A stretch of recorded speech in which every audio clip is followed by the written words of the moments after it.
पुढची महत्त्वाची बातमी पाहूयात। गणपती विसर्जनासाठी रेल्वे प्रशासन देखील आता सज्ज झालेलं आहे। मध्य आणि पश्चिम रेल्वेच्या वतीने अतिरिक्त फेऱ्या आज चालवल्या जाणार आहेत। तर मुंबईतील गणेश विसर्जन सोहळा पाहण्यासाठी लाखोंच्या संख्येने नागरिक हे उपस्थित होत असतात आणि ठिकठिकाणच्या विसर्जनाच्या स्थळी येत असतात।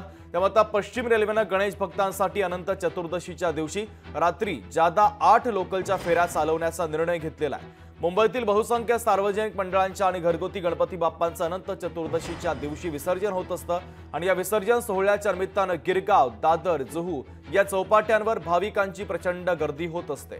भाविकांची गर्दी लक्षात घेता पश्चिम रेल्वेने मंगळवारी मध्यरात्रीपासून पहाटेपर्यंत अप आणि डाऊन मार्गावर प्रत्येकी 4 लोकल चालवण्याचा निर्णय घेतलेला आहे।